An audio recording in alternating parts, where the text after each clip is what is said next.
Hello and welcome to Publishing Without Supervision podcast. I am your host, Erica Conroy, and today is our news roundtable for April 2017. Yay, Kermit Flail! And joining me today, as always, is the lovely, wonderful knower of all, Zoe York. Welcome, Zoe. Hello, thank you. Thank you for coming back again and again. I enjoy talking about the publishing business. So, Oh, that's good. That's good. Shall we get right into what's happened over the past few weeks then? indeed. Let's start off with, I guess we could say this is also a little bit of free advertising if you want, for Kindle Storyteller. So do you want to receive a £20,000 cash prize? Have your book published by Amazon and translated into one other language. Then enter into their Kindle Storyteller contest. All you need to do is publish something new in Kindle Select and meet their other requirements for your chance to win. And entries close on the 19th of May. So, there are, of course, terms and conditions, as always. What do you think about this, Zoe? Do you think this is something good for authors and self-publishers, or do we think this is just another variation on Kindle Scout? Yeah, I mean, my first instinct is that it's Kindle Scout Redux. I don't know why they're only doing it in the UK. I find that kind of interesting. In general, this is one of those programs that will mostly benefit Amazon and may a little bit also benefit authors, right? And so they're using authors to do the heavy lifting of promoting, again, yet another vehicle to drive traffic to their site. Maybe that's why they're doing it in the UK. Maybe they want to ramp up their market share there. They already have a pretty decent market share in the UK, but I think with any contest, there's more benefit to the contest organizers than to the contest entrants, unless the contest is highly curated and grows a reputation over time. And any of these new contests are unlikely to do that. So I thought it was interesting. You said that it looks like it's a UK thing, but it's available for the majority of countries around the world. Although they specifically say not in these countries, but they're places like Sudan and Cuba and other countries like that. I thought it was interesting that they seem to go on a UK slant, but some of the URLs they're providing were the .com ones. So maybe they do seem to think. Well, I think anybody can enter, but it seems to be promoted on the amazon.co.uk site. That seems to be where the contest is housed, Yeah. And I haven't seen, the only links that I've seen Amazon push are the UK ones. And I live in Canada. I haven't seen amazon.ca talk about it at all. I haven't seen amazon.com talk about it at all. I get a lot of emails about amazon.com and from the Amazon newsletter, and that's the KDP newsletter.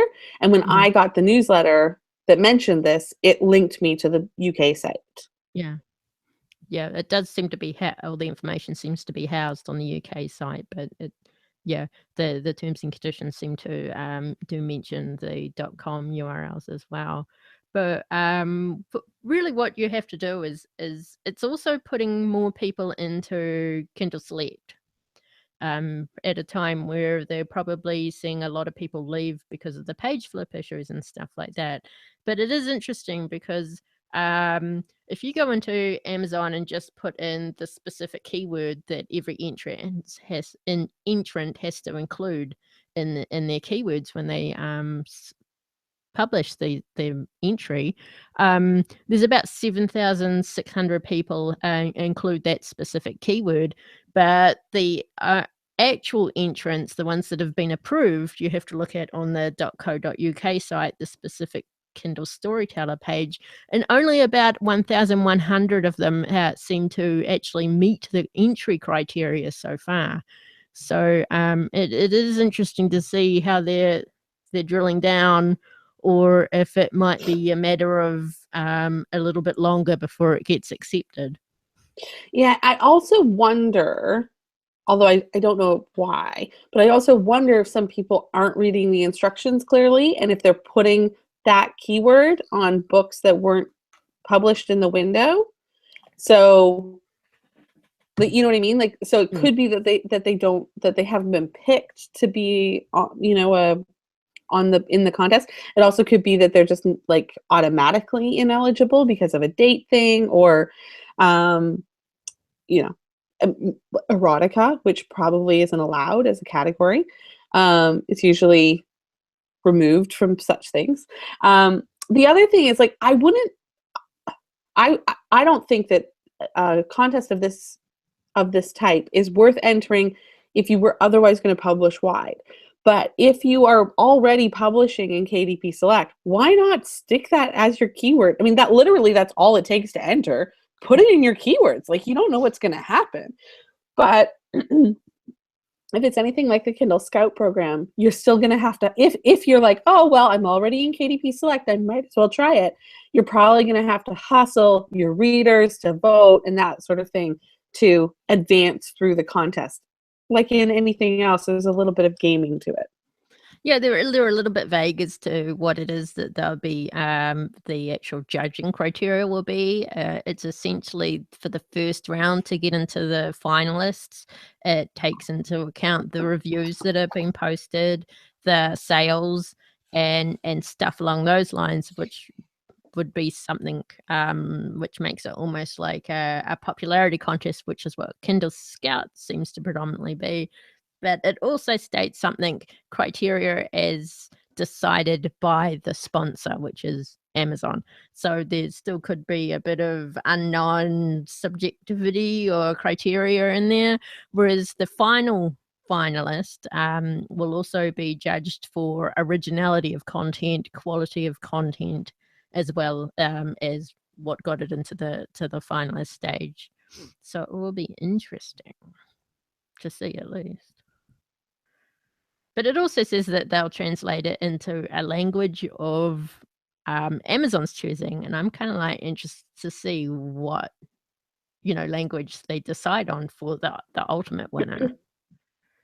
So Amazon has a really big book translation arm, Amazon Crossings. And I mean, Germany is huge, but they also do all sorts of other languages.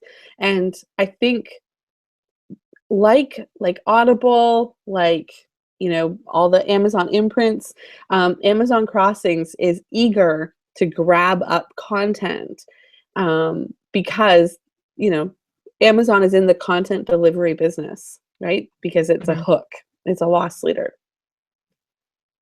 It's funny, isn't it? We have a perma-free or 99-cent book for our loss leader for our series, but Amazon has a loss leader of Kindles and ebooks to get people into the rest of the store. Yep. And that's what Kindle Unlimited is, right? Kindle Unlimited is a major loss leader for them. They are definitely losing money on Kindle Unlimited. And they don't care because people read books for free, but then they buy a TV. And if they buy that TV, then that makes up for all of the books. And the subscribers to Kindle Unlimited, most of them think I am reading this book for free. They might know in the back of their heads that they're spending $9.99 a month, but if they're one of the actually, let's just move along to the next article, which does happen to be about Kindle Unlimited. So instead of me repeating myself. So there's a website called Written Word Media, and they recently conducted a survey of almost 1,000 readers to see if Kindle Unlimited subscribed readers behave differently from non-subscribers. And it seems that they do. One example of this is that 71% of the KU readers read at least 5 books a month, anywhere up to more than 20. They have a limited amount on their little graph, while only 57% of the non-KU readers that they surveyed read the same amount. And another takeaway from the article is that KU readers are more likely to leave a review, although it won't be marked as a verified purchase review. So what do you think about that one, Zoe? So my biggest takeaway from reading about this survey was not the survey itself, but who did it. So Written Word Media is an organization, they're a company that have some email deal blasts, Free Booksy and Bargain Booksy, among others. And the readers that they have access to are already voracious readers. The information that we don't know, that nobody knows, but that Amazon knows, is the reading behavior of people who are not engaged on social media with newsletters, either an author's newsletter or one of these deal newsletters, BookBub or Bargain Booksy or whatever. The reader who bought a Kindle or was given a Kindle because Amazon told them to. Amazon put it in front of them enough times that they were like, yeah, I'll try that Kindle thing. And then it came with Kindle Unlimited. And so they read these books for free.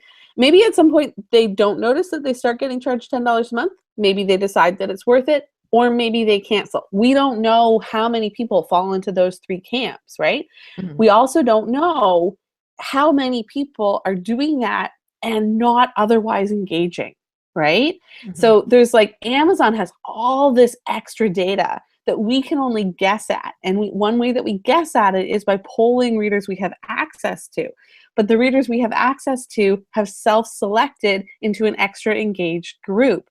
So I find research like this interesting, but I also am hyper aware of the limitations of it. And that's, we don't know what we don't know.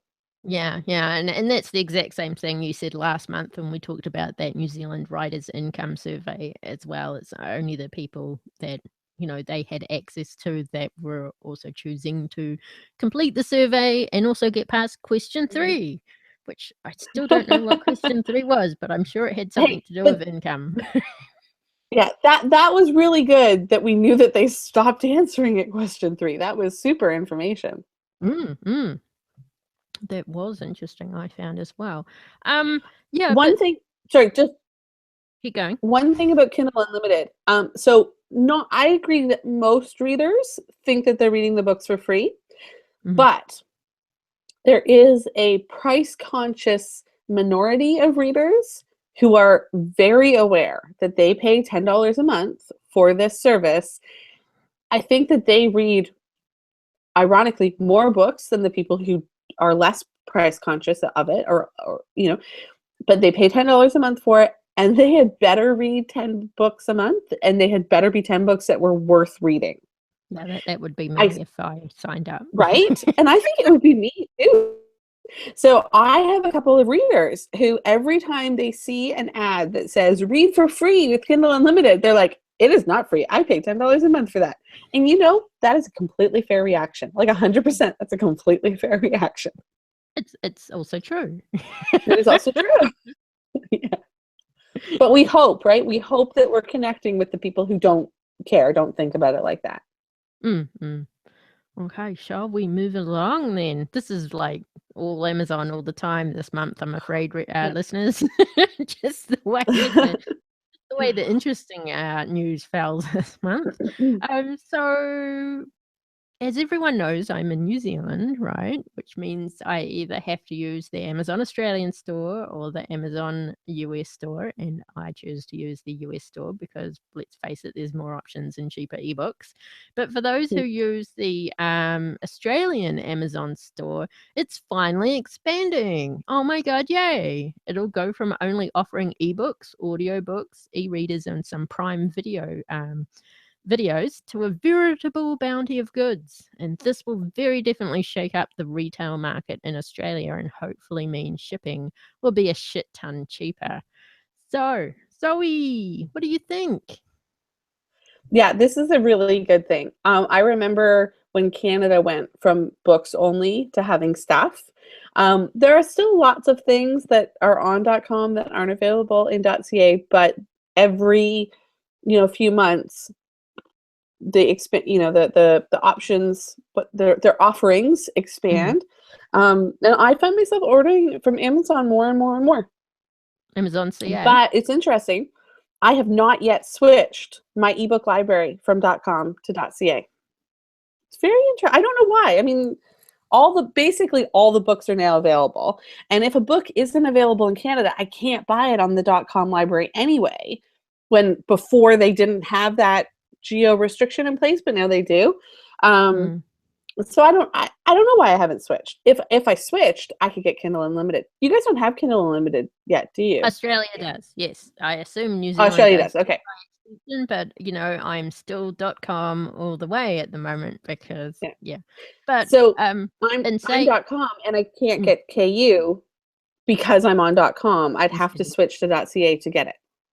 And I guess it would be more value for Australian readers then if they did switch to the KU in Australia, because ebooks in Australia tend to be more expensive than they are from the .com. But also the whole price thing. I might be tempted to move to the Australian site because I wanted to buy a manga comic, an actual physical print book. And from the .com site, that book might be only like $4 American, but to ship it to New Zealand, they want to charge me 45 American bucks. And I'm like, fuck no. Yeah, no. So I'm moving it to Australia. Maybe I might get lucky. Yeah. But it'll be interesting to see. One thing I did notice was a lot of that, a lot of the things that are available, more like a manga comic, something that there's only .com might only stock like 5 or 6 of them at a time. They are available on .ca, but it often says 1 to 3 months shipping. So that means that it sometimes is faster than that, but what I think that means is that they have a reciprocal stocking arrangement with an American warehouse. And so it goes from the American warehouse to the Canadian warehouse and then is shipped to me. So sometimes it only takes 2 weeks, but sometimes it has taken longer. It's taken like 6 or 8 weeks. I'm like, where is this coming from? Who knows? And my husband buys a lot in the post. My husband buys a lot of retro comics from the 50s and 60s. And like in hardbound collections, and they like take ages to get here. Yeah, I was also going to say that by luring the shoppers in with televisions and canned goods, will help spread the name of Amazon across Australia and New Zealand and make it even more recognizable, because it's not as recognizable as what it is in America. They're more likely to buy things from other stores. But it'll be interesting to see if we can then use the other products in Amazon to direct people to our ebooks instead of the other way around like it has been in America. And I just think it will be interesting, and also an interesting impact on the retail stores in Australia itself, with the companies like Target and things like that, to see how they'll react, like how America is dealing with it with Walmart and things like that versus Amazon. It will be fun. So what I have noticed is, like, for example, at Christmas or Thanksgiving or like Tuesday, when Amazon does the buy 5 Kindles, get 1 free thing in the States, we have yet to have that in Canada. So don't get too excited. I mean, maybe they'll be faster in rolling that kind of promo out in Australia. But I think, because Canada and Australia are a little bit different in how we approach books, because hardback books or paperback books are so expensive in Australia. Australia has been faster to convert to ebooks. Canada in general is still very, we're still in the early adopter stage. And I know I've said this before on the podcast. And so I think that Amazon is looking at that and they're thinking, not yet. Let's wait on that hard push. Let's wait on that major loss leader of give everybody in your family a Kindle. The other thing that we don't have here is we don't have Kindle Fires. And I think that Kindle Fires they were a big part of that explosion with Kindle Unlimited in the US. And we don't have them here yet. I don't know why. I don't know if it's a licensing thing. I know in Canada we have a language requirement. Everything must be packaged in English and French. And so I'm like, I don't know. Have they just not figured out how to do the instruction booklet in French, or what's the holdup? But we don't have the Fires and we're not having the major sales. on the basic Kindles yet. So those two things are kind of like the canary in the coal mine. I will be very excited when Amazon starts pushing those, starts advertising those outside of, like, that's the other thing, is that Amazon here is only on Amazon, right? Like in the States, you see Amazon advertised everywhere. But so far in Canada, they have really limited their spend to the infrastructure itself, the warehouses and the website, and they haven't spent as much money in rolling it out within the culture at large. Yeah, that's the same thing here in New Zealand and I guess in Australia. I can't say because I haven't been to Australia for a while. But if we have any Australian listeners, let me Tell know us if what you Amazon. think about Amazon. What? Yeah. Yeah. Okay. So we thought we'd do something a little bit different at this stage of the roundtable, and we would kind of do a sort of a State of the Union type summary of collaborative projects that are happening at the moment. So that would include Kindle Worlds, other shared worlds, and box sets. So Zoe, I'll let you take it away, since this is your lovely idea. Yeah. So because we are so interested in what works best for self-published authors, I thought that we could talk about cross promotion. I originally said cross promotion, and then I changed it to collaboration, because I think that collaboration is a little bit more significant, a little bit more robust, a little bit more professional. So when I went to the New England chapter of Romance Writers of America, and I did a keynote address, which was my first, and that was very exciting. And I talked about, we could link to that. The text of my keynote is on my blog, so we'll link to that. I talked about how, for me, being in a box set in 2014 was it was a stroke of luck, and it was a break that when I was offered the chance, I knew that it was a great opportunity, and I grabbed onto it, and I quickly wrote a story for it, and that box set hit the New York Times bestseller and the USA Today bestseller. It's the first set that I've been in that had hit that both of those bestseller lists. And since then, I have been in box sets that have hit the list a bunch of times, 6, 7 times maybe, and that has been a tool that has been derided lately as no longer working, right? So that's something that I hear now in indie circles. Oh, the box set doesn't work anymore, or it's much harder now. And as a side note, it's always been hard. It was hard in 2013. It was hard in 2014. It was even hard in the magical time of December 2011, when all you had to do was put a book on KDP and become a, no, it wasn't like that. It was even hard then. It was, easy for like a hot second. Anyway, so I thought that I would just talk about the things that I see that are working now. So one of them is actually still box sets. But that key distinction between collaboration and cross promotion, a box set can't just be thrown together, and it has to have something that really captivates the attention of the people that you're trying to get the attention of. So recently, the New York Times cut back their bestseller list. Did we talk about that on I think we did. I Yeah. think we did, yeah. So they chopped like a lot of opportunity to hit the bestseller list. They combined they went only to a combined bestseller list for ebooks. Like, it used to have an ebook only list, and now ebooks can only hit the combined ebook and paperback list. The week after they did that, and for that whole week, indies had derided that as being a slam against indie books. The next week, a fantasy box set hit that bestseller list. And they hit it like well. Like, I think it was like number 5 or number 6 or 7 or something like that. They hit it well. So, do you want to say something? No, Was it 9? So and people often say, oh, well, romance box sets. No, this was a fantasy box set.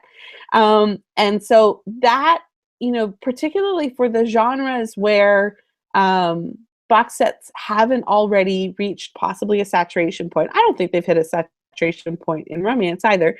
But particularly in genres where they haven't yet hit a saturation, that is still a totally viable option. So a box set, there being no box because it's digital, is a collection of stories under one title put up, usually for a limited period of time, and somebody has to take on the accounting side of it, the boring business side of it. So they receive all the funds, they distribute all the funds in a timely fashion. Hopefully they're transparent about that process. And there's a bit of risk there, right? Because you're trusting your story with somebody else and your money with somebody else. And if it's another indie author who you know on the internet, they may not actually be who you think they are. So there's some, there's some risk to that. And there've been cautionary tales over, the last couple of years of that going badly. Including But if me. it's somebody who, yeah, including me, like we've all been there. But if they're people who you have a good working relationship with and you trust, then, and particularly if it's a novella or a short story, that can be an interesting project. So that's option one. Box sets, they're still a legit thing. Option two is a shared world. So there are a couple of different ways to do a shared world. One is you create the world yourself from the ground up. You maybe buy a shared domain name and everybody uploads their own books. And I see this happening with expansive shared worlds. I see it happening with a very limited run, like just a quartet of 4 books, each one written by a different author. I've done a bunch of these myself. And they're like the opposite of a box set. Like a box set, the goal is that it's a short period of time and you spike as high as you possibly can. Whereas a shared world is like, okay, I'm going to put out this product with my friends or maybe I don't like them, but I like the writing. No, I'm kidding. You like your friends. And with these people that I know, they're my colleagues. And that title is going to stay up for a long period of time. Maybe not forever. Like maybe at some point you'll take that intellectual property down and you'll rebrand it. But possibly forever and ever and ever. But you retain the publishing on it. And so you can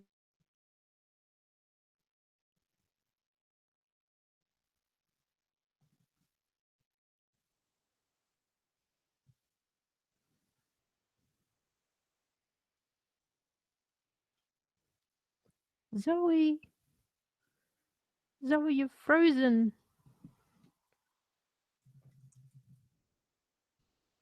This is not good, people. If you're watching, Zoe is frozen, and it's not a very flattering pose she's frozen in either. I mean, look at this. If you're watching, can't even see her. But yes, I would just twiddle my thumbs until we know what's going on.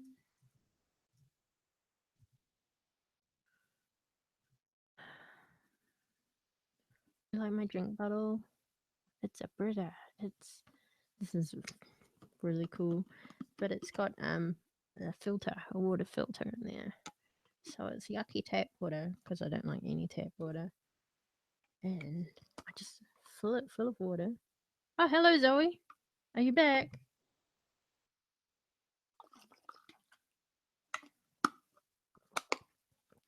And I have lovely tasting water.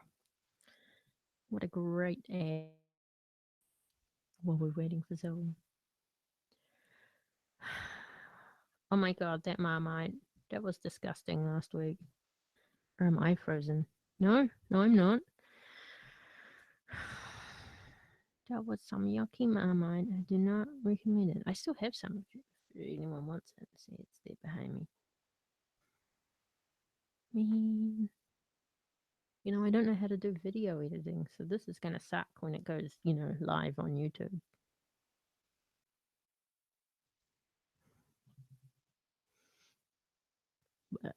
Which is probably a good reason for you guys to be listening to the audio instead of watching live. Zoe has to reboot. She can't get back in. Oh my god, there's 2 of her. There I am. Yay! Two of me. I don't know why there's two of me. That's okay. Two That was Zoes are better weird. than one. Two Zoe better than none. Yeah. I don't know where I was. Oh, Kindle Worlds. Anyway, so yes, Kindle Worlds. Was there something specific I wanted to talk about Kindle Worlds, and I've completely lost my train of thought? How you can, it's really cool for readers because they can go to a specific page for Kindle Worlds and subscribe to be notified of new books from their chosen Kindle Worlds. I thought that was cool. No, that is awesome. That's so Kindle Worlds. I feel they're an opportunity that Amazon has fully developed. So I have hope that over time they will get better at the marketing side of it because they have an opportunity to be really robust in marketing it. The problem with Amazon, they're really siloed, like each program gets X amount of resources and they really need to advocate hard within their own ecosphere to get more resources and some of the marketing, some of the budget, blah, blah, blah. So nice is all of the world building already built in. And a lot of people think that you need to be invited to write in a Kindle World. That is true. Anybody, anytime, write a story. Ooh, what's up with you, Zoe? Did I freeze again? You're kind of freezing. Your audio's like, tubery. I don't know what to call it.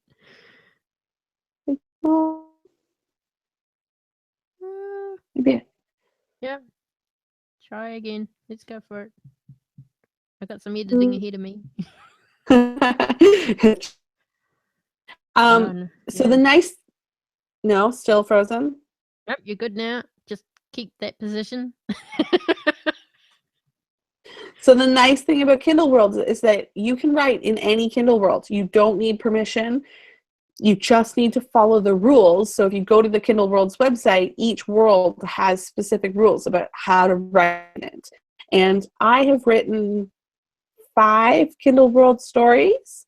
And I will tell you that the ones that tie in the most with my own world and the world in which I'm writing, so both, they're the ones that sell the best. So, pay attention to the cover art within the world, that sort of thing. Try and make your cover look as much as possible like part of that world. Mm-hmm. That's the biggest promise that you can make to a world reader. And then read some of the books by the world owner. Not necessarily the books in the world, but by the world owner. So, for example, it's like world, reads of James' book, and it will be better received. What is up with your audio? You need to buy a new external microphone with your tons and tons of money that you earn from your romance books. I should do that. But then that would be admitting that I'm regularly going to be on a podcast. I can't have that.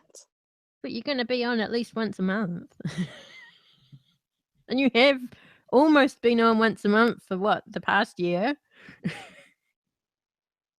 I live in denial. Anyway, I don't remember what to say about things, but... Well, I just wanted to say, I would really like to write in Lindsay Baroka's world, which she's just announced, and 10 novels and novellas have just been published in the Kindle world. So, that would be good. Cool. You should. And I will say... But that only works if I'm going to continue writing sci-fi romances or sci-fi types under the Erica Conroy name. There's no real point to do it if I'm not going to continue as Erica anytime soon. But I would say that if you're excited about the idea of writing in her world, then you might be excited about writing that type of thing in general. You should examine that. True. Right? There's our best lady, there's muses want us to write. I don't always agree. Dull bastards. This is how cozy mystery that I'm writing this year. This season. There's no good business reason for me to try it. Just like there's no good business reason for me to write Vikings in space. And yet sometimes I do. So Well, maybe you should write a Lindsay Baroka, because one could argue that the cyborgs she has in her series could be like Vikings in space. totally. 100%. I'll put it on my to-do list for 2018. Fair enough. Fair enough. Do you have anything else to add about the collaborative projects? No, I don't. There was something else I wanted to say, but I can't remember now. Oh, well, it must not have been important then. Let's hope. I'll be more organized next time when I have a better Wi-Fi signal. And a new mic. An external And a new one. mic. Oh, God. Okay, well, just this has been a short episode, probably because the only people who've been pumping out interesting news lately has been Amazon. I mean, everyone else, get to it. But we thought we'd like to leave you on a little FYI here, which might impact or at least affect some of us authors who do audiobooks. So Audible no longer allows you to gift credits, but you can gift memberships. Now, I'll leave that to Zoe. Hopefully she has acceptable Wi-Fi and audio at the moment to better explain this, because it took me a wee while to wrap my head around it, and it's not something I do. I don't do audiobooks yet. Take it away, Zoe. Yeah. So 2 things. So one, you just can't gift books on Audible anymore, which is a shame, because gifting books is a lovely thing to do. It affects all audiobook listeners. Right? If you have an audiobook friend, you can no longer change. More specifically, the 25 Audible credits that we used to get, I believe that we will get when we publish an audiobook. We and if it to a Well, Zoe, I'm afraid we can't hear your audio anymore. So yeah, all right. Oh dear. I will try to remember what it was you said to me before we started recording, and do an audio over afterwards. So it'll sound like I'm doing most of the talking this episode, as opposed to you.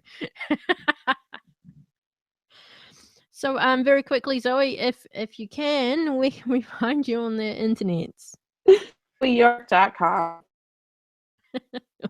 Awesome. And you can find us on pwspodcast.com, where we will have all of the links to the news items we talked about, as well as Zoe's blog and the text for the presentation, the keynote speech, or whatever you want to call it, that she did at the was it the New England Romance Writers Association of America thingy. Okay, so I think that's it. We will see you again. Well, Xavier and I will see you again next week with a monthly update on if we've been doing anything or not. I am so glad I don't have to eat another Marmite sandwich, but that is not indicative of whether or not I've actually finished writing something, okay? Good night, internets. Good night.